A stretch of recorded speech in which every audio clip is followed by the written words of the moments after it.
If you're watching this, you probably found your way here because of the Wired Dark Money article, or because you're confused about what's really happening with influencers and political funding online.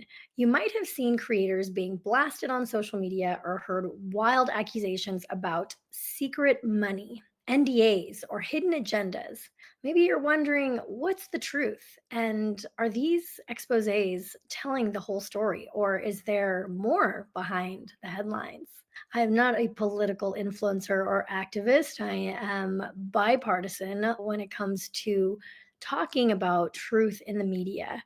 I know something about how these stories get constructed because a few years ago, the same journalist who wrote that piece about me, Taylor Lorenz, also wrote the Wired article that is targeting content creators. And if you are on the right and you think it's hilarious that liberal content creators are being called out, I say pause for a second, because if we side with lies, then we're no better than anybody, right? And if you're on the left and you're mad at these creators, I feel like it's important that you understand the full story. And if you're one of the creators on part of this chorus group that got talked about, and you're wondering, am I going to make it through this because I'm losing followers? I made it and I was like a nobody. I had no following and I made it through. So hopefully, this piece will be some hope for those that get smeared by the likes of Taylor Lorenz or anybody else. And I'm here early today because I have a business that I run full time, and I don't really have time to make content. I do it for fun. In this situation, I do it because I feel like I've been called to do it. A lot of people helped me out when Taylor destroyed my business in 2020. And so I speak out when I see her lying and hurting people. What was the result of Taylor Loren's targeted hit piece about me? My business was destroyed. I was dragged through the mud and I sued her. And a ton of people still have no idea what really happened. That's the power of these narratives in action. And I'll show you receipts that prove otherwise. Taylor told everybody that my case got thrown out. That's not the case at all. In fact, I was able to get some really amazing attorneys to file the lawsuit against Taylor, and it took 4 years. And a lot of statements that, if you go through the lawsuit and look, they did get tossed by the judge in some scenarios, but it wasn't because Taylor didn't get those facts wrong. In fact, we had a bunch of screenshots and receipts and text messages and everything that we included. But the problem was that anytime that you talk about somebody that is just even a little bit public, that person, in order to sue you, has to prove malice. In other words, you have to prove without getting like any type of discovery in terms of like them handing over Taylor's text messages or anything. Before you get to see any of that, you have to prove that she knew she was lying when she wrote something. So if she made a mistake and she claims that that's what I thought, so I wrote it, then it's really hard. But my case did get through, and got past a motion to dismiss on one claim. And that's because I had an email where Taylor said, I'm not saying that you did this. And then she posted in the article that I did that thing. This video is not about me, it's about you and the questions that you might have right now. And I'm going to break everything down. What's really going on with these dark money programs? What's actually standard practice and what's just media spin? The behind the scenes connections of how powerful agencies and journalists shape these stories, and how the same tactics used to smear me and shut down my side are used to shape the conversation around every controversial topic online. So, whatever brought you here, whether you're here for the creators, against them, or just skeptical about their reporting, I hope you guys stick around because I'm going to walk you guys through some of these receipts and the law and the patterns that no one else is really talking about, because it's really hard to articulate some of this stuff, you guys. I think that if I could give a little advice to any content creator, political or not, if you talk about like news and just any type of thing like how the mainstream media talks about things, use the hard things to explain as an opportunity to be a better journalist. Because Taylor went on her private friends' stories on TikTok and basically called everybody stupid. And just, I think that if you are so smart that you're the only one that understands what you're talking about. And you don't have the ability to explain it in a very simple manner where anybody could understand it, even a 12-year-old, then that's a you problem. That's not the public's problem. And to go around and call people stupid because you're not explaining your point very well, or maybe you're getting so frustrated because you're a narcissist, or you just can't handle like explaining yourself. You can criticize other people, but when they call you out, you absolutely lose your mind. So let me show you just a little example of Taylor Lorenz losing her mind. All right. I don't even know what other way to describe it other than I have to do a friends only video because I am just dying at how fucking dumb people on this app are. Like shockingly dumb. And I know that sounds mean, but I don't even know what other way to describe it other than zero media literacy. It's like a level of boldness that I've never seen where I'm just like, you're literally just making things up. And it's depressing. I'm an independent journalist now. I'm a huge believer in journalism because recently I've been feeling like, oh, maybe I like derailed my career by doing these mainstream media jobs. Like maybe I should have just in 2017, when I decided to be a full-time writer, like just gone hard into social media. And now that I see like what it's become, I'm just like, oh no, thank God I like got the reporting experience that I did because these people are just liars, like pathological liars, and there's no media literacy. And then the cult fandoms around them, like not a single fact has been disproven. And there's no correction. And so they're just like making up these conspiracy theories. Anyway, I've been talking too long, but I just don't even know what to do. Like it's so bizarre. Oh my gosh, the irony is just so thick, guys. I don't know how to describe it, but we're talking about this article in Wired. I know that a lot of progressive creators have lost a bunch of followers because of this reporting that Taylor has done. And although I have a lot of friends that are conservative, I also have a lot of friends that are progressive. And here's the thing, I don't think anybody deserves to be lied about or smeared. It's not just lies that stand out to me about this article, it's also the way things are framed. And that is troubling because you can't really sue for opinion. We live in a country where if you live in America, you're allowed to have freedom of speech. And so defamation laws are really stringent, let's just say. But let me explain what this whole thing is all about. So actually, let's read a little bit of the article. Where did it go? Here we go. A dark money group is secretly funding high profile Democratic influencers. So today I was at the hairdresser and I was like, hey, do you know what dark money is? And she's, no. And I said, it sounds bad, doesn't it? Dark money is a real term, which I didn't know when I was researching this whole story. I didn't know what it was, and it did sound bad. Dark money isn't a fringe conspiracy. It is a legal tool that both the left and the right use every single election cycle. But there's also money that's outlined for different things, not just to like back an election or whatever like that. Dark money groups spend millions to shape our elections without revealing where their money came from. I think that I was bringing it up last year during the election. Apparently, the SEC, I don't even know what SEC stands for, but they are the ones that control the election spending. Is it the SEC? Yeah. I think election committee or something like that. But anyway, that's why like when you see a political ad, it says this was brought to you by XYZ. And basically there's no rules around having to disclose where your money, like even if you're not part of a 501c4, which is what one of these dark money organizations that was in Taylor's piece, I guess it's really a nonprofit. It's a nonprofit that doesn't have to disclose who their funders are. And so anyway, both sides use it and whatever, but actually if you do a political ad on as like an influencer and you get paid literally by Trump himself or George Soros himself, you do not have to disclose that. But right now it's just, yes, federal, not SEC, you're right, FEC, like with a F as in Frank. So this is stuff they need to bring up to lawmakers because you don't have to disclose. You could literally get paid to do a political ad as an influencer and you don't have to. Now, the FTC, they are the ones that oversee if you do a brand deal as an influencer where you get paid by a brand and you have to disclose.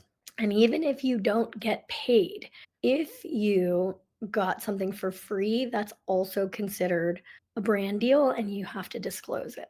Now, what is so funny is that if you follow my channel, you know that I just did an expose following the fact that this writer, Taylor Lorenz, who wrote the Wired article, she was caught basically lobbying almost for children to have phones at school. And she doesn't believe that people should get that she doesn't believe that kids should get their phones taken away. And so she's like a big advocate for this and she's reporting on it and she's saying, oh, all these people in media, or sorry, all these experts, she says, claim that it's helpful for them to have phones in schools. And then at the same time of doing that, she's posting all these ads on her Instagram and TikTok, which she's now taken down because she got some flack for it by other journalists. And so she's basically kind of like a lobbyist, right? You can really tell how somebody lies, in my opinion, when they get like really bent out of shape when somebody's like asking them direct questions. I exposed that Taylor added the hashtag ad or whatever on TikTok because she said they were going to boost the posts. That means that the company put money behind Taylor Lorenz's post in order to amplify the posts to more people and more parents and more kids. You know what we don't need in this world is Taylor Lorenz telling parents how to parent their kids and becoming the online authority for children on the internet and on phones and in the digital space, because seriously, that is just like really bad for humanity. But let's just watch Taylor completely lose her mind when they push back on her just a little bit. That it's a gateway to age verification laws and certain things that do genuinely encroach on civil liberties and creativity and freedom and all of that. Before we go into some of that, I wanted to get you to address the related controversy that you're inside now. You've been going back and forth with a couple people on Twitter, including Rachel Cohen Booth, who flagged, maybe we can put up, what do we decided to say that I was paid by a phone company. I am not paid by a phone company, never have been paid by a phone company. I don't know what. Well, that really bothered me. You did put up the tag paid sponsorship on a I did it. So she's literally gaslighting them, you guys, because she did put paid ad. We have the receipts. Look, they put the receipts on there. That's why I'm proud to partner with the Bark phone. They put it up on screen and she's like, no, that's not true. What do you mean, babe? We got ya. Well, let's put out her in their case and then have you respond to it. Their case is that, so you did a TikTok that about Bark, which is you can tell us in a moment. Child safety software. Yeah. In the post, it said hashtag ad, and it had a link that had a long code at the end of it. And you said a tracking code. Yeah. You said you're doing this in partnership with Bark. The screenshot we had right there did have the tag paid partnership, so which the I reason think you've I know, guys. explained. Oh my god, That's this is such a derailing thing. The way that I understand for oh my god, I don't want to talk about this because you guys got me. It's like she's just so pissed that she got caught. I don't want to talk about this, guys. Why are we talking about my story? Because we got you like literally being like a lobbyist right now. Talk about not disclosing where you get your money. It doesn't matter. Okay, watch her admit that she was doing an ad that the company puts money behind, which is literally giving her more views, and it's payment in kind, aka the company is using her profile to advertise the Bark phone to kids and parents on TikTok. People that don't use TikTok, they don't understand this. There's only one way to tag promotional content. There's only one way to tag promotional content. This isn't an ad, it's promotional content. It's the same thing, bestie. Click promotional content on TikTok, it comes up as paid. And that just means that the brand can put money behind it. It doesn't mean that you got money. I've been extra careful where even things that I'm not paid for, I'll mark it as promotional because I am making something promotional. Hey, I really like this product. But me making a... Wait, this is the irony of this, you guys. Okay, I'm going to be bigger for a sec. The irony of Taylor Lorenz saying, I used this product and I liked it, is that this product is literally, it's literally a way to control what your kids see on their phone. So was she restricting herself from using TikTok? Was she grounding herself? She's grounded now. Like, how did she keeps saying, I used this and I liked it. And she doesn't have kids. I don't have kids either. But the point is, I'm not over here being like, yeah, I use this product. Like that would be like me like reviewing a pacifier and being like, I used this product and I liked it. What is this argument? How can anybody with a brain literally believe anything she says? Like free promotion for child safety software that I use, that by the way is unrelated and is actually on the same side as you guys on these bans, is just so absurd and ridiculous. And I think it just same side as you guys. So that's now she's just pandering to conservatives. shows the attempt that people will go to smear and attempt to discredit anybody that even raises issues with this. I have been reporting. Oh, right, Taylor. They're just going after you because you believe phones should be in schools. No, they're going after you, babe, because you claim to be a serious journalist, but yet you're basically lobbying. You are using your big platform, which she has her own magazine that she writes for now, because she was fired from the Washington Post because she called Joe Biden a war criminal, but that's not why she got fired. I'm pretty sure she got fired because she posted that on her Instagram story. And then when she was asked about it or whatever by her editor, she lied. And the funniest thing about her getting fired from the Washington Post is that the people that outed her were part of her close friends. Like she marked the story so only her close friends could see it. And somebody on her close friends does not really like her very much. You know what I mean? But yeah, it's just funny how she gets so bent out of shape. On this topic for 8 years. Like I've been writing about all of these laws, the broader political effort. I've been talking about people like Jonathan Haidt, who are going into these school districts and specifically lobbying for these laws, the interest groups around that. She's basically a lobbyist too. Something that I've covered for a long time. And I'm actually one who's actually paying me is this Reporters in Residence program that I'm in right now, where I got into the program talking about covering these laws. That's what I am being paid for, is basically this fellowship program. So don't forget about that, guys. This is going to be important because remember that she said she's getting paid by a fellowship. And this is the fellowship that she's part of. It's called the Omidyar Network Reporters in Residence program. Taylor Lorenz is a technology journalist and content creator with over 500,000 followers, on TikTok and nearly 150 subscribers on YouTube. She is the founder of User Magazine, a tech and online culture newsletter, and host of the weekly tech podcast Power User. She is formerly technology columnist at the Washington Post, the New York Times, The Atlantic, and Business Insider.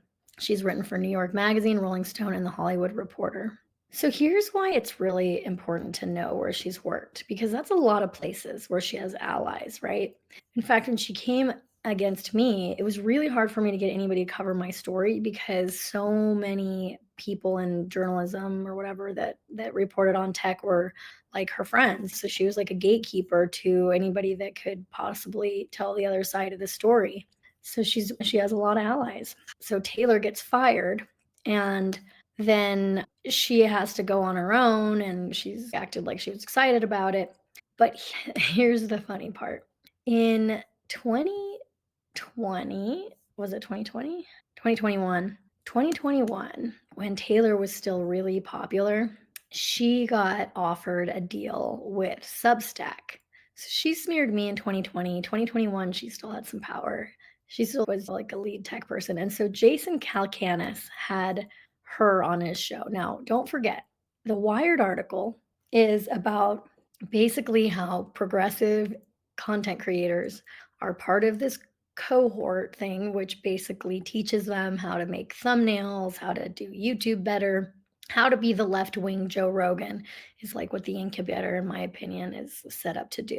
But Taylor totally destroys Like all these bunch of the creators that she named in her article are getting unfollowed or getting harassed. And it doesn't seem like there's a couple big ones like David Pakman. And by the way, like I want to make a distinction here between what Glenn Greenwald is doing and some other people are doing and what I'm doing. I disagree with a lot of what David Pakman says. I can empathize by the fact that him and others have been smeared by Taylor by being linked in this way in this article where we'll go through it, but they didn't really do anything wrong. They didn't do anything illegal. They didn't even do anything shady, in my opinion. But I really feel for the influencers that are like the little guys that are getting destroyed over this. And so if another journalist was making up stories about Taylor Lorenz, I would speak out in her support as well. If I found out somebody was saying something that was like totally a lie about her, I would speak up. Like I would probably speak up. No, I would, because that's what I believe in. That's like my whole thing. That's why I even go on the internet to talk about this stuff. Otherwise, I would just be like making content about social media stuff because that's my day job is, and that's a good, I'll plug creatorgenius.com right now. But here's what I want to talk about. Taylor Lorenz is smearing content creators that are essentially learning how to do the ropes and be independent. And they're getting a little help from Chorus, which is paying up to from $250 a month to $8,000 a month. And I'm guessing that the people that are taking $250, they're just happy to be there. They're just glad that somebody is like teaching them this stuff so that they can maybe go become content creators. Listen to what Taylor Lorenz said in 2021 when Jason Calacanis asks her, why didn't she take the deal? Why didn't she take the deal from Substack that was going to offer her $300,000? $300,000. And the funny thing is she didn't take that deal, but now she's on her own at Substack. Whack-a-mole for sure. Yeah, I would say though, like exposing, like it's useful to know, right? As a company, you want to know who's blocking and who's getting a lot of blocks. That should inform maybe their distribution in the hallway or something. Yeah. But that's not data that you want to expose to the users because it's a default negative thing. So let's talk about Substack for a second, because it relates to Clubhouse. There is a explicit strategy at Andreessen Horowitz to take on mainstream media. You have been targeted specifically by them, as has the New York Times. They have a lot of gripes, but putting that aside, what do you think about this giving writers ginormous advances to move to Substack or to regularly contribute content and basically buying the rights to some of the bigger names? Do you think this is a vindictive strategy? What do you hear on the back channel from other journalists? Do they feel like this is great for them because they can double their, triple their salary and become independent and set their own schedule? Or do they think it's nefarious that Andreessen is using their billions of dollars to fund companies to then gut media companies and compete with them? So I can't speak for other journalists, but I'll share my thoughts on. I think that it's a very good thing. If you think about the last year, right, like 16,000 reporters have lost their job recently. Yep. That is a huge amount of talent and writing and people, and not to mention all of the people that never had reporting jobs, right, that are fascinating, interesting people and want to build their own newsletters. I think it's great. And I think that Substack offering these advances up front is a great way to basically help these people have a little bit of security where they can make the leap to go full time.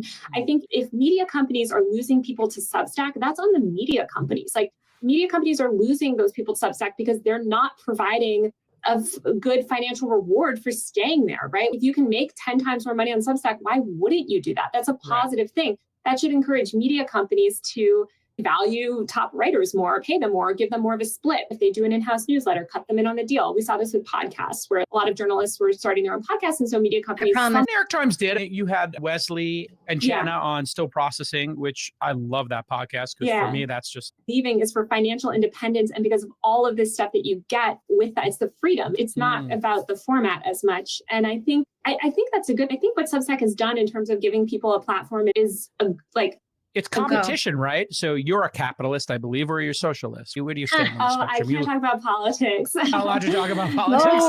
Whoa, wait a minute. I never saw that. We did find a smoking gun, you guys.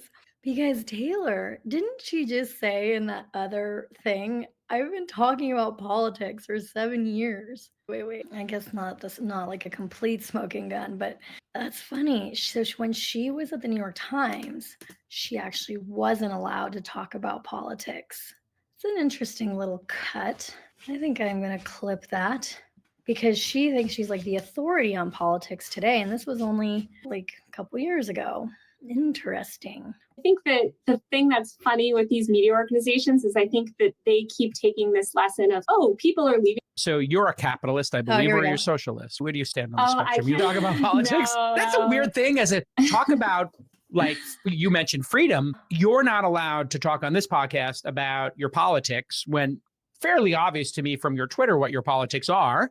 You're certainly Who's to left-leaning. say, Jason? Who's to say? I think I mean, you say on your Twitter. I would never say. Okay, this is what I wanted to show you because it's very hypocritical that Taylor Lorenz is smearing tiny content creators that are just trying to have their business.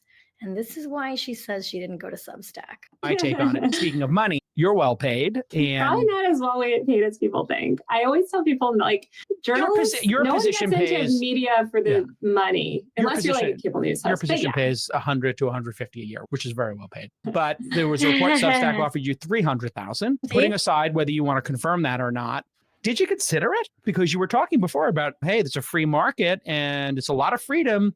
And let's face it, you built up quite an audience. I think you would thrive. Let me share my thinking on that. I've gotten a lot of offers over the years for different, and especially to go independent. I tried to launch a whole media company in 2015 on my own. Most of my career has been spent on the business side and in strategy. And I think having that experience has made me like not, I mean, I was full-time. I started my own consulting company for a year and a half, and I wouldn't do it again. So let me just break down what she said is that she had a media company and a consulting company, and it didn't go very well because she ended up in journalism where she gets a salary. And when she writes stories, she gets a budget in order to pay for travel or any type of research. And then she gets to have the lawyers from XYZ media company behind her when she gets in hot water. It's interesting that she goes after entrepreneurs or anybody that's bootstrapping, or she went after me and dozens of other entrepreneurs. Yeah, entrepreneurial women. And then listen to what she says. Only because I sacrificed a lot to become a writer. And I know I like emotionally accepted that I'm going to make a significant amount less than I would in other things because I feel like it's what I love to do. And I think long-term it'll pay off. I guess my feeling with going independent is covering the creator economy and having a lot of friends who are YouTubers, independent media people. It's so much work. It's so much work. And my job now, it's work, but it's not like running your own business work. Bingo. Taylor Lorenz does not have it in her to be an entrepreneur.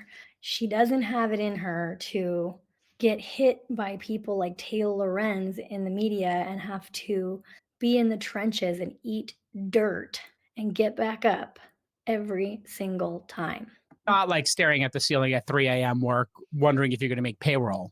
Exactly. You file and you can then go have a drink or go do Pilates or Netflix and chill or whatever you want to do without grinding your teeth to your gums. You have the security. You have the security. I don't know if I'm entrepreneurial enough. So she has to go and attack people that are.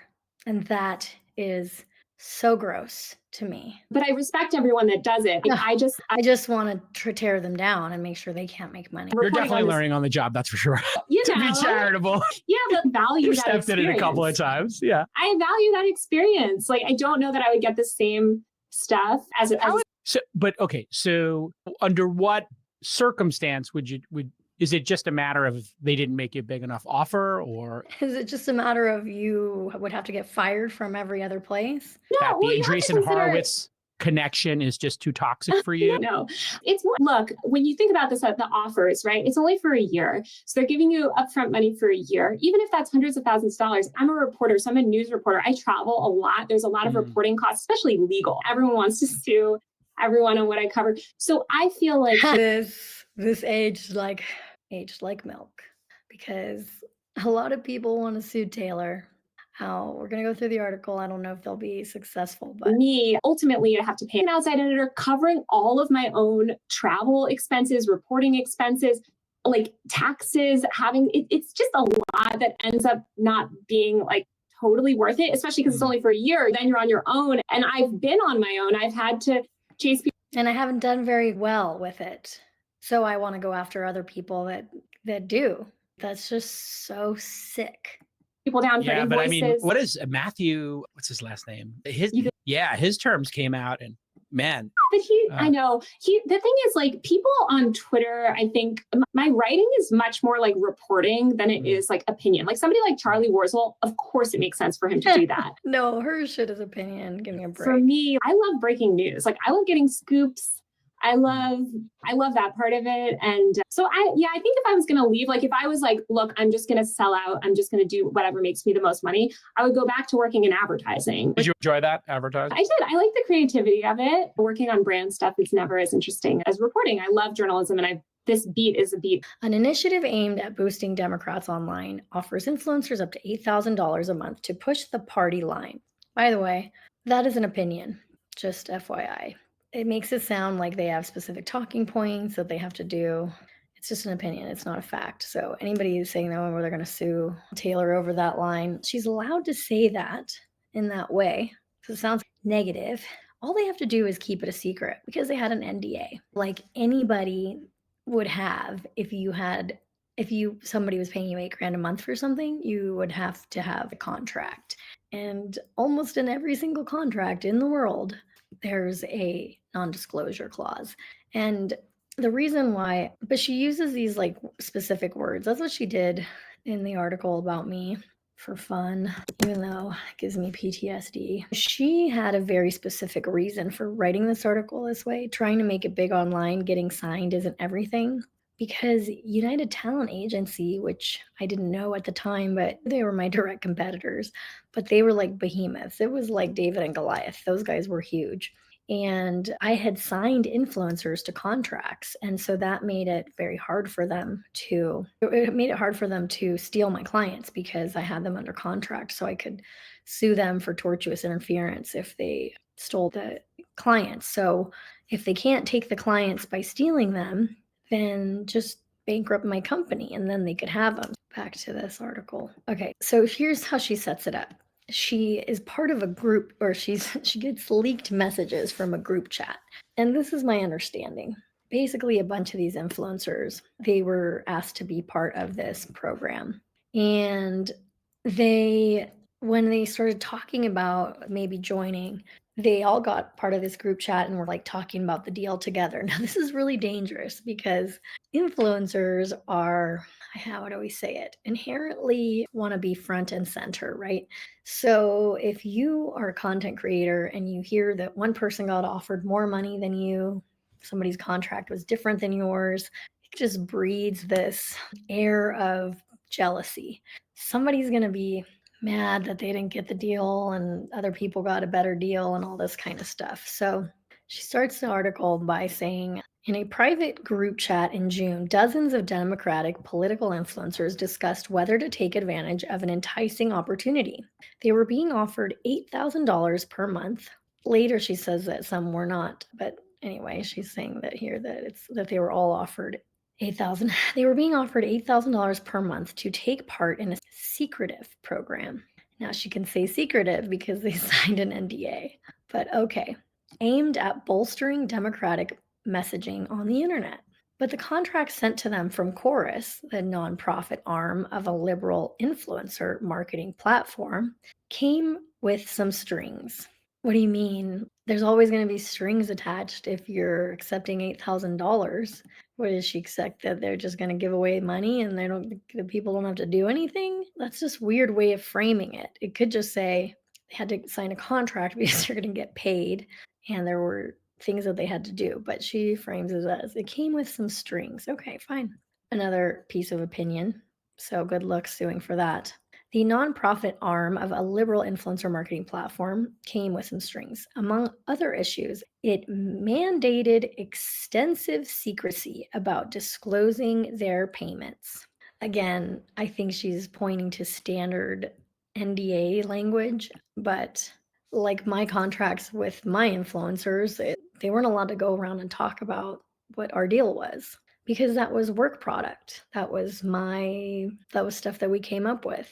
I don't think that like anybody on any type of production or even like the people on The Bachelor, there's rules. You're being asked to be part of something. This is like just standard. Among other issues that Taylor had with the agreement, it mandated that they couldn't break their NDAs, okay? And had restrictions on what sort of political content the creators could produce. Now, that is really sneaky to say that because they didn't actually have restrictions on what sort of political content the creators could produce. I think the contract, likely, which she doesn't link here, probably said some things like there's probably some guardrails around things that they could do. Just like in my case, for example, I had contracts with the influencers that I managed. It's if you live in the house and you go on a bigoted rage on the internet, I should have the right to kick you out of said house. You feel me? So probably there's things and guardrails in this contract so that somebody couldn't go off the rails and then be associated with said contract or said company. Okay, so she says that, but she doesn't point to the exact part of the contract. So again, restrictions on what sort of political content the creators could produce. You could frame it that way, and really the article could just be like, yeah, they couldn't go on racist rants, and that would be called a restriction. In the group chat, influencers debated the details. Should we send a joint email with all of our email addresses, or are we just going to send things separately and hope that they change everything for everyone? Lorenzo, a non-binary creator in Columbus, Ohio, with over 8,884. Wow, guys, 800K, almost 900K TikTok followers, or almost a million. Here's how I can tell in the story who Taylor likes and who she doesn't like. I have a hunch that this Deso Lorenzo person was one of Taylor's sources because she links back to his page. Let's click on it. Yeah, so she links to this person's page. Ask the group, okay, Lorenzo non-binary, are we just gonna send things separately? Some joked about collective bargaining. Any Newsies fans here? Eliza Orlins, a public defender and reality TV star known for her appearances on Survivor, posted in the group, were a union just by saying so. How about that? Why didn't she link to Eliza Orlins? I need to write these down. I'm gonna write down all the ones she didn't link so we can keep track. Alrighty. Public defender and reality star known for her appearance. Okay, public defender, so that means she's an attorney, right? The influencers in the chat collectively had at least 13 million followers across social platforms. They represented some of the most well-known voices online, posting in support of Democrats and they're key to whether the party moves next. But ultimately, the group didn't make much progress. Influencers in the chat posting in support of Democrats and they're key. Okay, but ultimately, the group didn't make much progress as to what? As to like their own social media. Reading through this or just like talking to Chorus. Okay, I don't know. Reading through this revised Chorus contract, like you win some, you lose some, a reproductive justice influencer named Pari, who posts under the handle, she likes Pari because she linked to Pari. How much you guys want to bet that Pari and this other guy spoke to Lorenz? You know what I mean? I'm going to write this. I'm just going to take a note of who she linked out to. Why does it matter? Because anybody that reads this article in Wired can then go find these people. So it's like a free plug, right? So reading through this revised Chorus contract. Okay, so this is a non-lawyer who's reading through the agreement, but everybody can have their opinion about a contract. It's not an attorney that's reading it. I also think that there's at least 4 other things that should change, but the vibe I got from their email was that there would be minimal, if any, changes. Okay, that's the vibe. Till Lorenz is writing a whole ass spiritual piece on vibes, guys. That's interesting. And then she says, Lorenzo, Orlins, and Pari did not reply to requests for comment. I wonder if that was a lie or if they really didn't.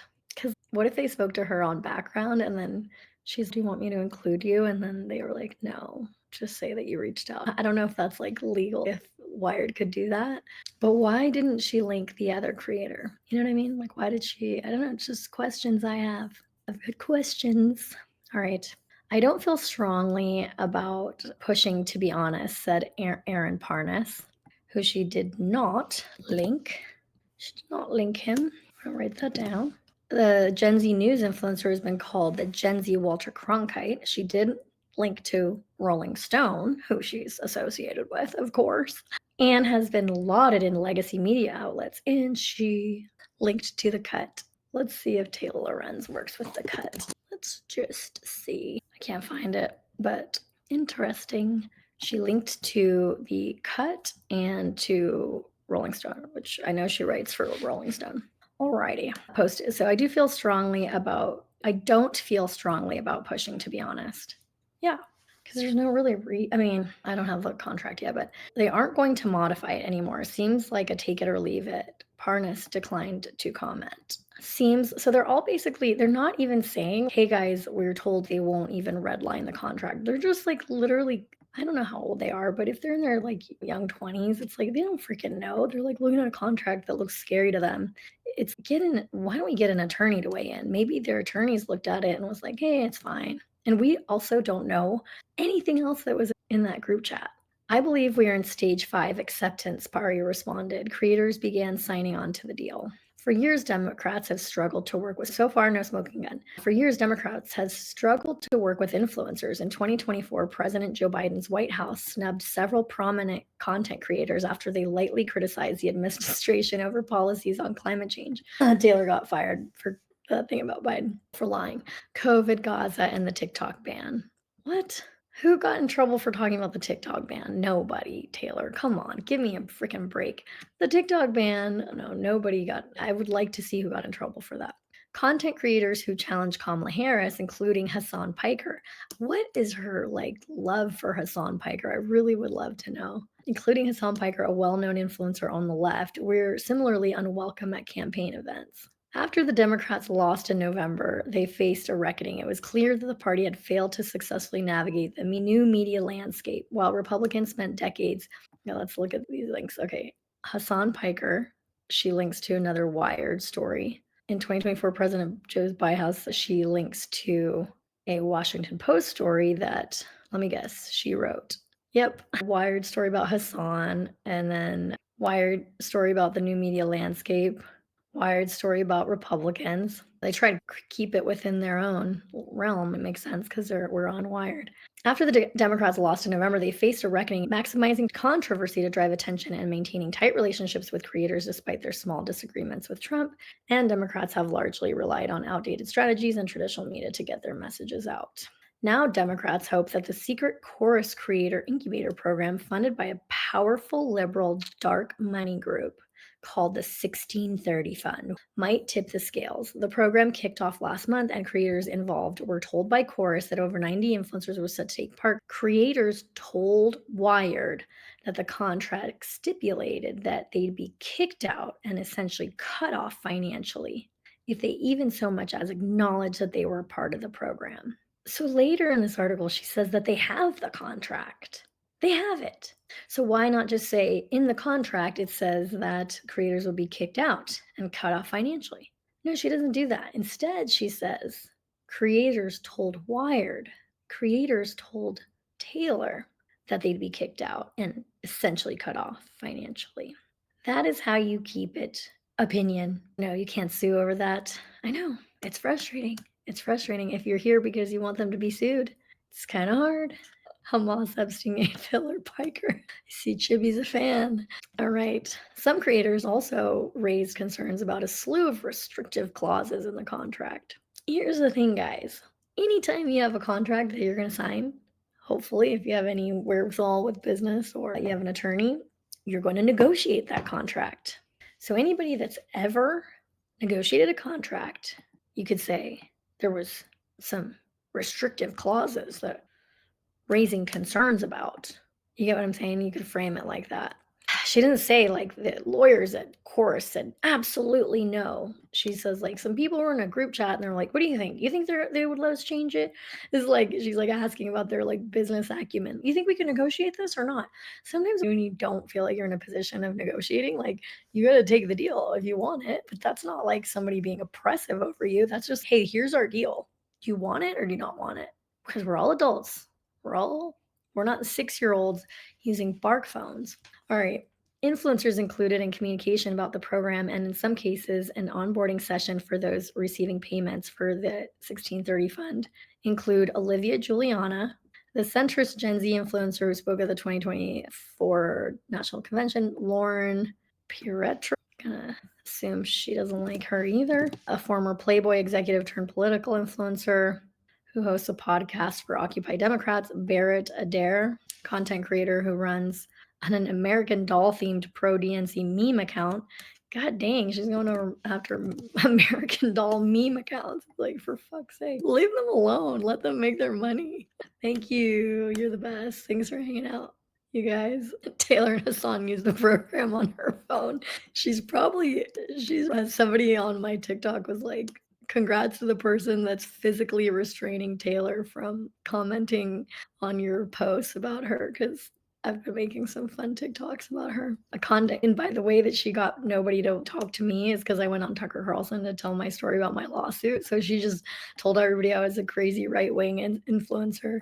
Yeah, I have a lot of friends on the right, but it doesn't make me a far right, whatever. God dang, she's got a lot of problems with a lot of these people. She's not linking. Don't worry, Taylor. I'll be calling all these people pretty soon. An enemy of my enemy is my friend. That is Ariel Fedor, an educator creator with 1.4 million followers on TikTok.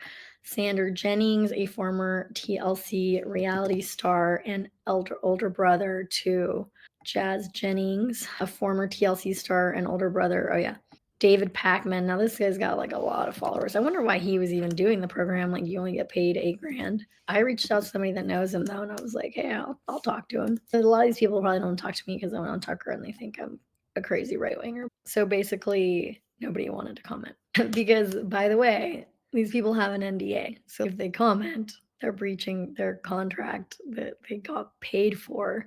So they're between a rock and a hard place, right? And she did the same thing to me.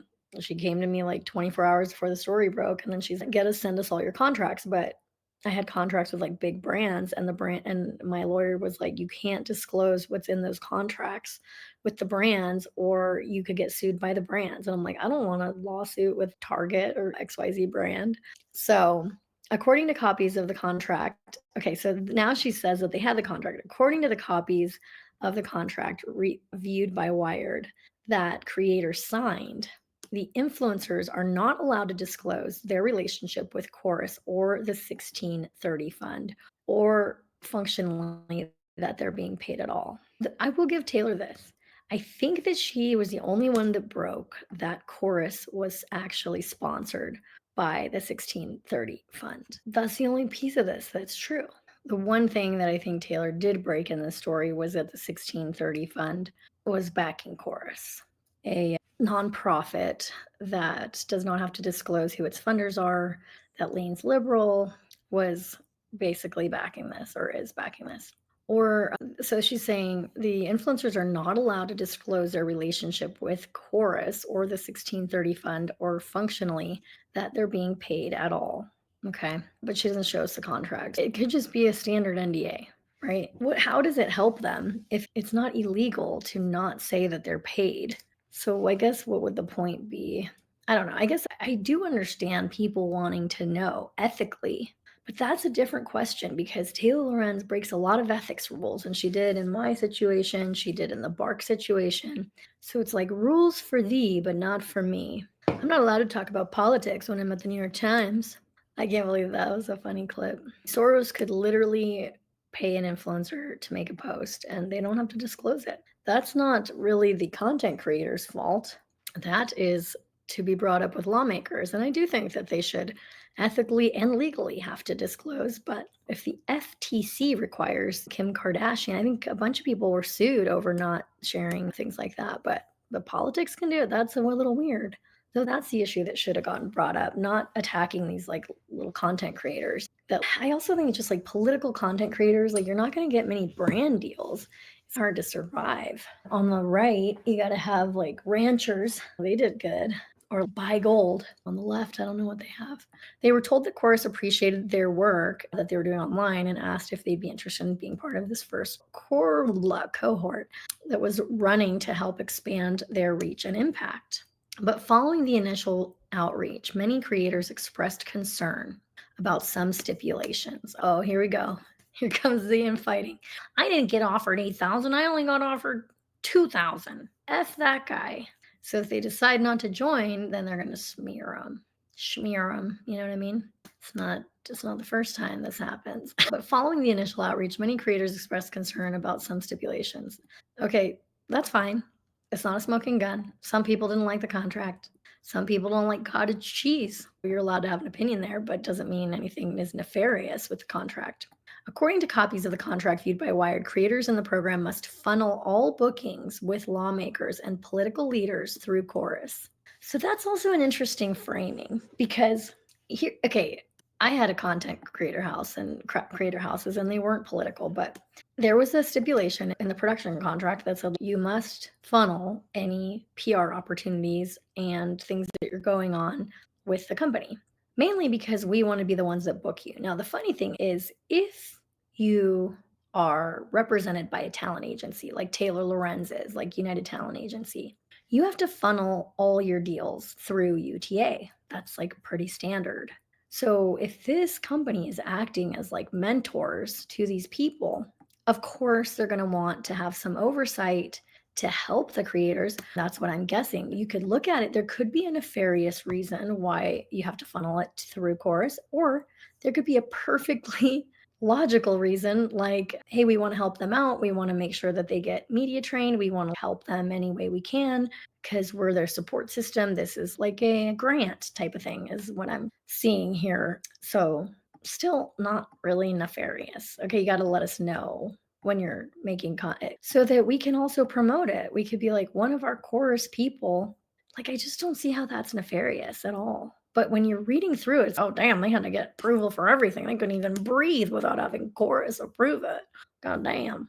Creators also have to loop in Chorus in on any independently organized engagements with government officials or political leaders. Independently organized. So a big part of the Wired article and a lot of the online outrage is over these supposed restrictive NDAs and contract clauses. And let's be totally clear about what's in these contracts and why it's in there. If you're getting paid by a nonprofit like the 1630 Fund, specifically a 501c4, the contract isn't just them trying to control you. It's them following the law. If a creator even accidentally uses that money to directly support or oppose a political candidate without being pre-approved, the entire fund could be in violation of IRS rules. That's what the tax people, guys. That's right. Not just the creator, but the fund itself could lose its nonprofit status, which would be very bad. They could face fines or get dragged into a federal investigation. So because it's funded by a nonprofit, of course they have to disclose. So when a contract says you cannot use these resources to book or attack a specific candidate unless you get written authorization, that's not a hidden agenda at all. It's a legal requirement. If they break that rule, it's not just a PR nightmare. The whole organization could get shut down for breaching federal law. Makes sense why it's in there now, doesn't it? This is standard for every political nonprofit on the left or on the right. So imagine an organization gives a grant and their influencer spends it making pro-Trump or pro-Newsom ads. That is crossing the line that gets the IRS involved. These clauses are responsible governance, not necessarily censorship, okay? So here's the bottom line. Those NDAs and approval rules are there to keep both sides honest, the creators and the nonprofit, to keep them out of legal jeopardy. If they're not in the contract, that's when you should actually be suspicious. The real shock would be if they weren't there. And so what Wired and Taylor Lorenz called sinister is really just federal law spelled out in black and white, baby. It should be, I was under contract with Bill Graham management in the early 90s and had to get approval for interviews or contacts by other bands. If I want to work with another politician, I have to fully collaborate with them, said one creator who was offered the contract but ultimately declined to take it. Maybe you know what it doesn't say? It doesn't say he tried to redline it and they said, no, these are the things he tried to redline and they said no. Interesting. And okay. Oh, I see. She doesn't name this person. This person's off the record. Oh, so she can smear people liberally and use their names, but she can't use her source off background. Course, because that's Taylor Lorenz MO. So somebody said, if I get Ran and he wants to do an interview with me, I don't want to give them that. It's funny because when I represented those TikTokers, they would be like, Ari, I signed them to contracts with spending thousands of dollars on helping them and all this stuff. And then they'd get like an email from a big brand. And then they'd be like, why do we have to give that to you? Because I'm your agent. What do you mean? That's the deal. That's the whole freaking deal. You're part of my production. That's the whole deal. What do you mean you don't want to share? You don't want to share the contacts. That is just greedy and not how the world works, my dear. If you want to get Zoran on your own, Zoran, I don't know. If I get Zoran and he wants to do an interview with me, I don't want to give that to him. Yeah, so you want to take the $8,000 a month, but you don't want to give them anything. You don't want to. It's just not how life works, guys. If somebody's paying you, then they need to be involved. Then go get Zoran on your own and don't take the money and let somebody else take that sponsorship or whatever, the creator program, whatever they're doing. Creators in the program are not allowed to use any funds or resources that they receive as part of the program to make content that supports or opposes any political candidate or campaign without express.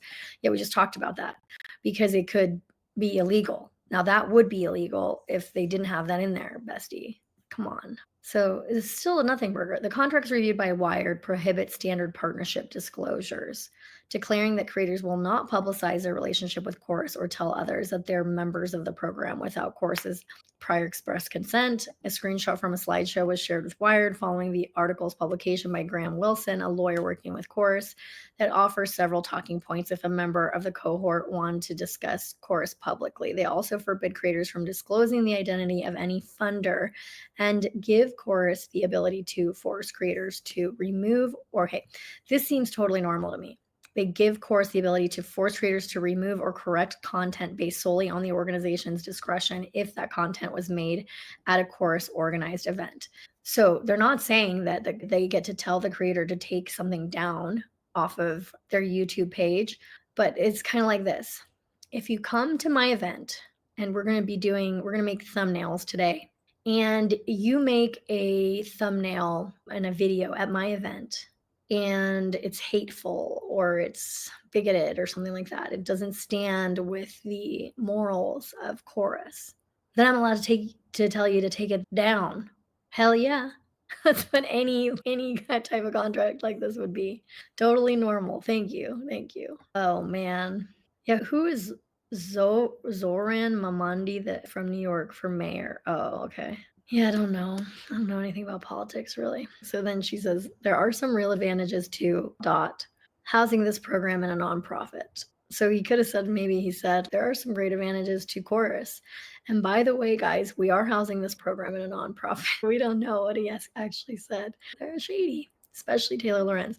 Wilson said to creators on a Zoom call reviewed by Wired, it gives us the ability to who was the mole? They got to figure out who the mole was.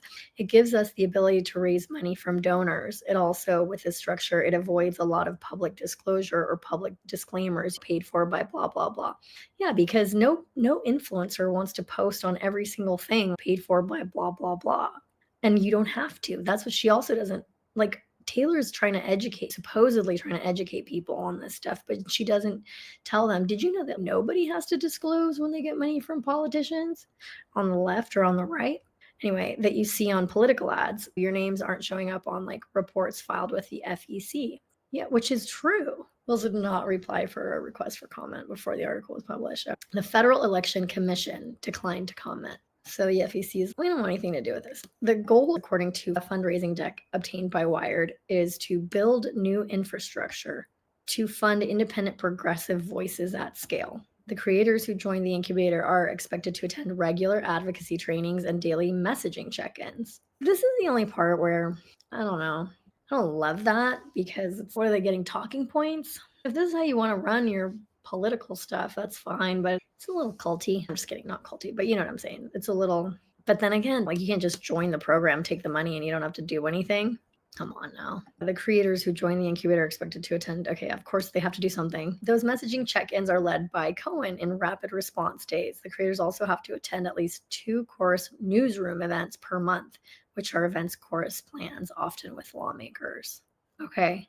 And she says it like they have to attend. I bet you the creators are super excited to attend. If you get to go to the White House, or a lot of the things that Taylor got to do when she reported at the New York Times, she can get excited about those perks, but when the other creators go, they have to go. You could frame anything like that.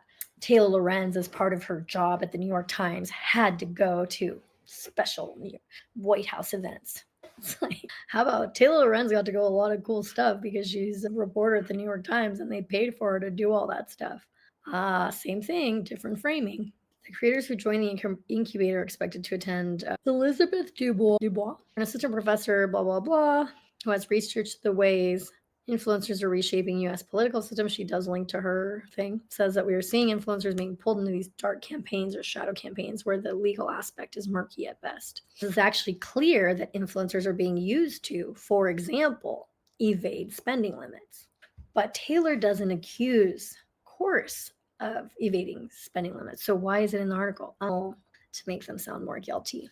I think that we need to remember that for democracy to thrive, we do need transparency around who is paying for political messages, which is honestly a good opinion. I agree. Don Hyder, the chief executive of blah, blah, blah ethics at Santa Clara University, says that the outline restrictions violate ethical norms, in his opinion. It might as well have said that. Ethical norms, things like what Taylor breaches all the time, like by being read by UTA, but then destroying UTA's competitor, and then not disclosing that she was in the New York, that she worked for the New York, or that she was represented by UTA when she wrote this story called "These Top Hollywood Agents Are Signing All the Influencers." That's her. Those are her agents, and those were my clients.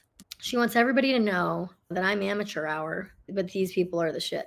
Yeah, so she includes these quotes that have nothing to do with Chorus, but it makes it sound bad. Okay, so then she quotes an ethics guy. I wonder what this ethics guy would think about Taylor Lorenz promoting phones to 6-year-olds whilst she is actively doing unpaid ads for this company, but ads nonetheless. If the contract for getting money from a particular interest group says you can't disclose it, then it's pretty simple. You can't take the money, he says. I mean, she doesn't say that it's his opinion, but then she frames it like this. It sounds like it's against the law, but no, that's just what this guy believes. We're living in an era where a lot of powerful people have basically taken the rule book and thrown it out the window. Taylor really throws out the rule book when it comes to disclosing conflicts of interest. Wilson maintained in a post-publication email that the creators are free to work with other groups or take other partnerships outside the Chorus program and say whatever they want as part of that work or on their own. Chorus said that they are free to work to whatever. Keith Edwards, a Democratic content creator. She links to this guy. That's one of her friends. I'm going to write that one down too. Interesting. Who has skyrocketed to fame on YouTube since starting his channel last year, was not invited to be part of the program. So she quotes all these people that weren't invited, but believes that the way that it is structured seemed predatory. Now, here's the problem I have with this, because that's also opinion, guys. It's very likely that Taylor Lorenz called this guy Keith Edwards and is like, hey, I want to get you to comment on Chorus. And he's like, yeah, okay, I wasn't invited to be part of it, but tell me, like, what do you know about it? She's like, did you know that they have these really like restrictive contracts and like they're not allowed to do this, not allowed to do that, and like they're funded by dark money? And then the guy gives her the quote, gosh, that sounds predatory. Oh, thank you. That's all I needed. I'll link back to you in the article. Bye-bye now. Can you call Taylor funny names like Perez would, like Blake? I know you guys have to come up with some funny ones. I just call her Tilo or Tay-Tay, but she just gives me the heebie-jeebies. But you see how she does that? So in my case, check this out. I don't think I've ever shared this with you guys on a stream. So this was a sworn statement by Adam Cohen, one of my creators, who at the time when Taylor wrote about him was 17 years old, or 16 or 17, but he lived with his parents. His parents and I were really good friends. And he was just like, I need to be represented by you. I have to be. I'm like, I'm not repping anybody that's not over 18. And he's, please. And then I talked to his mom and I'm like, okay, fine. But he didn't live in any of the content houses or anything like that. Anyway, he says, I, Adam Cohen, blah, blah, blah. I declare as follows. I'm currently 18 years old, and he goes to UCLA. In around December 2019, I sent a DM to the Influences Instagram account managed by Ariadne Jacob. It was well known that Influences was working with Charli D'Amelio, who was one of the most influential people on TikTok at the time. I was also looking for a social media manager. Miss Jacob had a very good reputation at the time. On or around January 27th, 2020, my father and I signed a management agreement with Influences. I was 16 years old at the time. From approximately January 2020 until August 2020, I was managed by Influences, and Miss Jacob talked to my parents regularly. She brought me many opportunities that helped my career. During the course of working with Miss Jacob, I attended many collaborations at 3 content houses Miss Jacob managed, including Girls in the Valley, Drip Crib, and Kids Next Door. I witnessed that all the content houses that were managed by Influences had an iPad at the entrance with a system that required people to sign in and sign a waiver.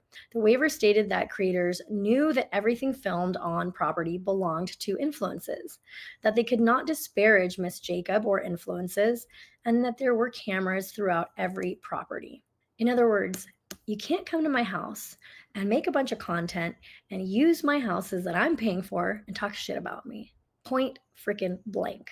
No, that's like business 101. If you're going to do this stuff like I was doing with these content houses, then my friends, you need to sign the iPad and say that you own the content too, but we can use it. There wasn't really any content that we were using, but it's just in there just to protect us just in case. What if we want to make a documentary or something like that and we have the content? It was well known across TikTok creator industry that influencers required guests of the content houses to sign an NDA, non-disparagement, and liability waiver. This was common practice at other collab houses that existed at the time, including Jake Paul's.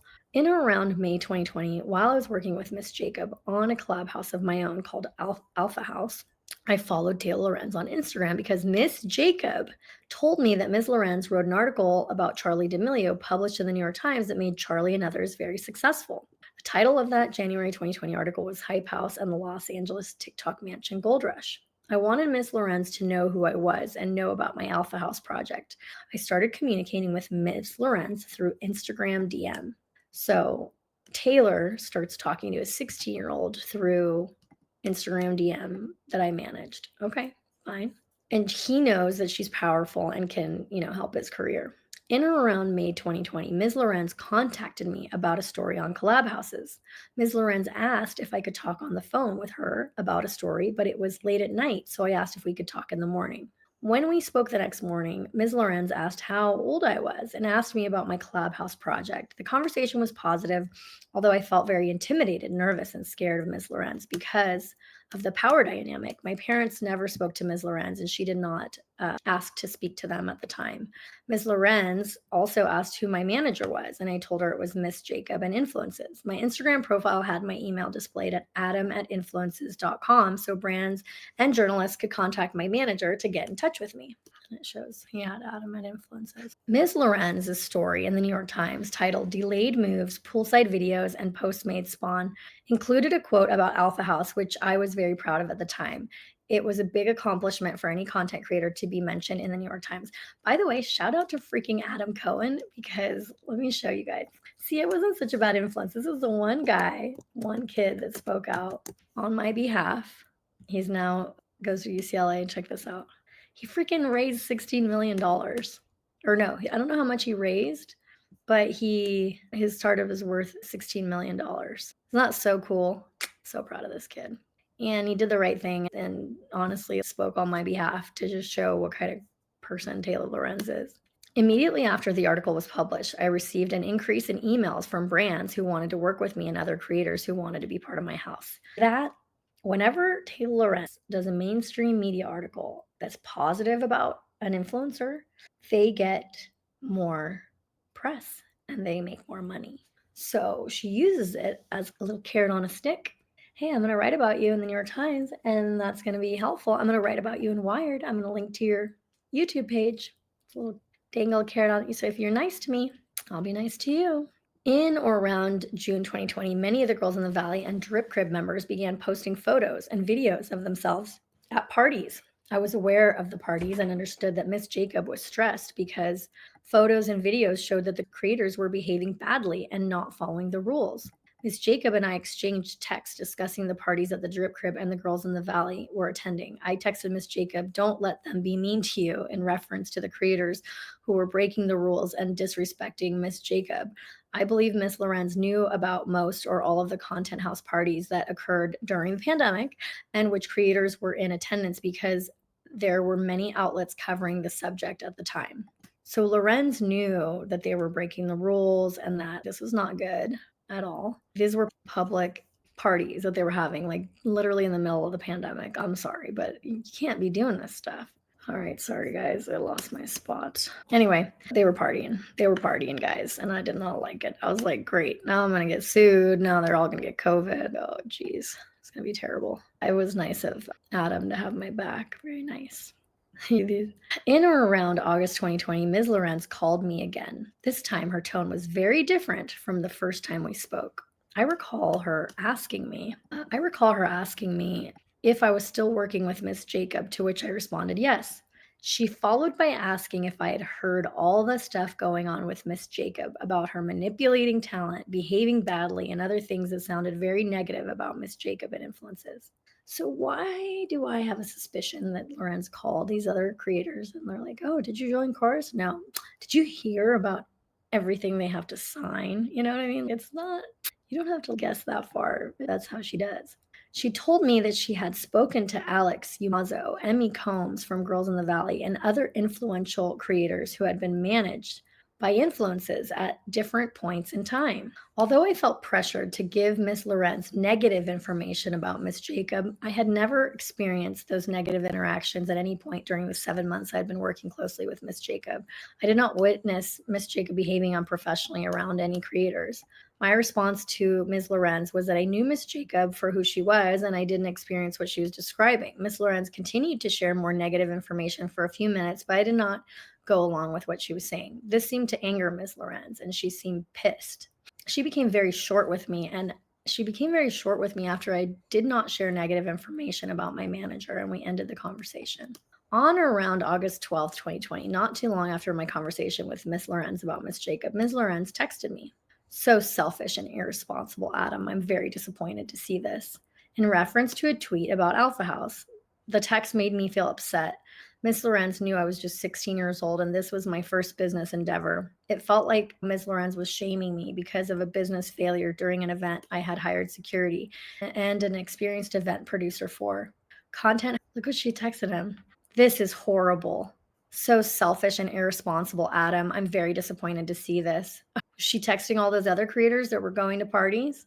What a jerk she is. She sent that to a 16 years old. "So selfish and irresponsible, Adam. I'm very disappointed to see this." I believe that Ms. Lorenz acted in bad faith by spreading misinformation about Miss Jacob and influences unfairly.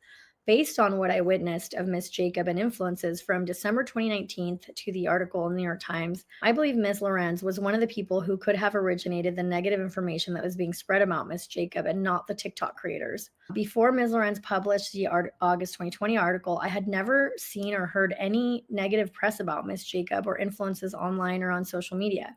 In or around 2020, after August 14th article about Miss Jacob, influences attempted to continue overseeing Alpha House project as my manager. Miss Jacob had given me an iPad for guest sign-ins. At this point, the creators were upset when they saw the influences logo on the iPad and did not want Miss Jacob or influences to be involved with Alpha House.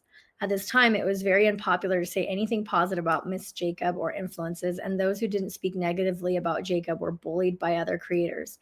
Unlike what I witnessed at the December 2019 Instaskate event, where Miss Jacob was popular and respected amongst creators, after the August 14th, 2020 New York Times article, I witnessed creators who had never even met Miss Jacob or anyone from influences express very negative feelings about Miss Jacob and influences. Oh, sad. I have PTSD from that. Oh, I'm so glad I'm beyond that.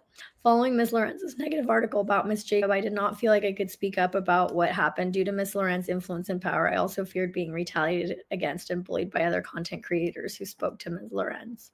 What a good kid, right? It's just a glaring example of how Honestly, page 3 out of, I think it might have just been Miss. No, I read them all. Yeah, I read them all. So yeah, she's just not a nice person. Okay. So this guy says that that course seems predatory, but he's not part of it.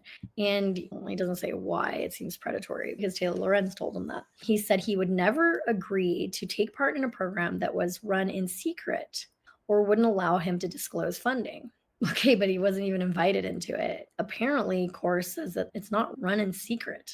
It's interesting, but you get how all these are opinions. So far, nothing to sue over, unfortunately, for anybody that got smeared in this. What I don't understand is, why wouldn't you just donate to creators directly who have already built something and just need to put gasoline on the fire, says Edward. So he's saying, why don't you just give money to people that already have a lot of followers? This group wants to fund like little baby creators and give them some funding, but he doesn't care. He never says, right, and this guy never says, I would never take money from dark money.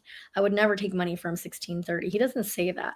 He says, why don't they just give it the money to us directly? Why do they have, because it's not, they're not getting paid to post. Chorus, and I think this is important, is it's not a Course is not a typical political influencer program where people are just paid to post certain content. It's structured as an incubator and educational initiative. Paid to the creators isn't simply for direct promotion, but for participation in trainings, mentorship, production support, and community building activities. Course is what's called a creator incubator, and that means it's basically a talent development program. So yes, participants can get stipends, sometimes a few $100s, sometimes $8,000 a month, but those payments aren't just for posting political content. They're just to support the creators as they go through training, workshops, and peer networking with peers and experts. The idea is to build up a diverse pipeline of progressive creators, teaching them everything from how to build an audience to legal basics to production skills. And this is the same model used in music tech startups. So it's just applied to political digital creators. So when Wired framed it as if creators are being paid to secretly push party propaganda, that's really not the full story, and doesn't seem very accurate, but it could be Taylor's opinion, which is why she's allowed to say it. And most of what Course provides is educational value and professional support, not just a script and a check. If you actually read the contracts, a lot of the requirements they're talking about are just to show up to meetings and learning how to avoid these legal landmines, probably by having to I think that they're trying to help them. You could frame it. Yeah, sure. They could be doing something nefarious, but they could be doing something totally not nefarious. And Taylor's just picking one side over the other with no evidence to say that they're doing something nefarious. The distinction is really critical because most dark money outrage assumes creators are like these mercenaries. In reality, they're just like students in a fellowship, and the legal compliance rules being discussed protect both sides, because spending for education or advocacy is legal for a 501c4, while outright campaign ads or endorsements are not legal. Okay. So this guy is like, why don't you just donate to me? The influencers offered the funding were given just days to sign the contract, essentially presented on a take it or leave it basis. Where does it say in the contract that it's take it or leave it? Oh, they felt like it was. And so I guess it is, because Taylor says so. She even says the word essentially. What does that mean? She uses that on purpose. At least one cohort was specifically told they could not have their lawyers redline it. She doesn't say like why or whatever. It doesn't necessarily have to be nefarious, but the way she writes it makes it seem like it is. In the group chat forum to discuss contract negotiations. The group chat forum to discuss contract negotiations. No, the group chat was formed so a bunch of people could collaborate. How much are you going to charge? How much are you going to get paid? Have you talked to a lawyer about this? What do you think about this? Should we all go together and be like, pay us more money? This always happens when you get creators all in a room, and this is why I'm so happy I don't represent TikTok stars anymore, because this was absolutely just stressful, because they just never, it's not like all ships rise together with them. It's who's getting paid more. It was always like a jealousy thing, always sad. Okay. In the group chat forum to discuss contract negotiations, some creators discussed a clause prohibiting disparagement of other creators. Yeah. If you're going to be on Saturday Night Live, one guy can't talk about crap about the other guy. If you sign to Fox News, one guy can't disparage the other guy. Probably the Daily Wire. If you sign to the Daily Wire, unless you're Candace Owens, they can disparage you. My creators weren't allowed to disparage me. If you stay in my house, can't talk shit about me. My rules, my house, baby. You don't have to live by it, but you don't have to be here if you don't want to live by my rules. Perfectly normal. Nothing wrong with that. And imagine fighting about $8,000 and you're like, but I want to talk crap about other people that are in the same group. Nah, we're good. Then we don't really want to work with you. That's okay. I wouldn't want to work with difficult people that are like eating their own. Disparage is different than disagree, by the way. That's something she also doesn't clarify. You could disagree. And it doesn't say that you can't disagree with another creator in chorus. It says you cannot disparage them. Let's look up what disparaging is. I think that's a good distinction, right? What about the distinction between disagreeing with creators and disparaging? Here's how to frame and explain the case. So yes, so we just talked about that. Some group chat leak showed creators were worried about not being able to criticize anyone else affiliated with courses Some group chat leaks showed creators worried that not being able to criticize anyone else affiliated with Chorus felt restricted. That sounds pretty sinister on the surface, right? But let's break down what this actually means. There's a major difference between disagreement, which every healthy team or creative project needs, and disparagement, which is targeted, destructive, and potentially defamatory speech about others in your group. In every professional business, from Disney to Google to any talent agency, you'll find non-disparagement clauses in contracts. Why? Because publicly trashing your coworkers, partners, or fellow creators creates toxic environments and legal risk for everyone, including the nonprofit or company paying you. You can absolutely debate and disagree with other members behind the scenes, in meetings and in group chats. But what the contract is stopping is public character attacks, sabotage, and brand destruction. If you've ever worked a real job or signed any kind of entertainment tech or brand deal, you've almost certainly agreed to similar terms. Wired spins this as muzzling or censorship because what they're describing is how every successful creative industry maintains professionalism. The real question is, would you want to sign onto a project where anyone could publicly trash others with no consequences? Yeah, but disparagement clause doesn't prohibit disagreement. A disparagement clause absolutely does not prohibit disagreement. This is key legal and ethical distinction and why spinning it as you can't criticize anyone is misleading. Disparagement means making public statements that damage the reputation, character, and the goodwill of a person or organization. Examples: public insults. Oh, this guy's a POS, accusations of wrongdoing, personal attacks, spreading rumors, or trying to undermine someone's status with the group, company, or brand. Disagreement, critique, or debate within group channels, meetings, or the course of creative organizational discussion, honest, constructive differences of opinion, internal feedback. What about external disagreement on a particular issue in politics? Is that allowed or considered disparagement? Pretty sure it's not considered disparagement, but we'll see what Perplexity has to say. Great question. Public disagreement on a political issue is not considered disparagement unless it crosses the line into personal attacks. Okay, there we go. Publicly voicing an opinion that differs from other creators or an organization. Example, I don't agree with Course stand on climate policy, so I won't be participating in that campaign. Yeah, that's what I thought. I screenshot this because I think I want to tweet it. All right, are we even like halfway through this article? Because I might have to do a part 2. It is 4 a.m, guys. Yeah, I'm gonna have to do a part 2. I'm tired. I'm really glad y'all hung out with me for a little bit here. Thank you so much. So yeah, tell Lorenz no good, as usual. And I would shut up about it like I am. I'm definitely, have a good night warning. Yeah, I'm definitely like researching all the Laura Owen stuff. I connected, Clayton with Megan, and I think they're gonna do something coming up here soon. And then this weekend, it's my mom's birthday, so I'm gonna be hanging out with my mom. I'm gonna try to touch grass and not be on the internet. But I will come back and finish this story tomorrow. If you haven't seen my new little fun series that I just posted tonight, it's called Did I Deserve to Get Canceled? Did I Deserve It? And we have a subreddit, so you guys can post your if you ever got canceled or if you have a story that you want me to cover. But I covered the US Open hat stealer and did he deserve it? You guys have to watch to find out. But that's like a fun little short series where I am inspired by Charlotte Dobre, Am I the A-Hole series. I think those are so funny. Make sure you check that out. And then I'm going to continue with the Fraser bomb case, the case of a crash on PCH in Malibu. The woman who claimed she got pregnant from a BJ and obviously was lying. And so that's a crazy case.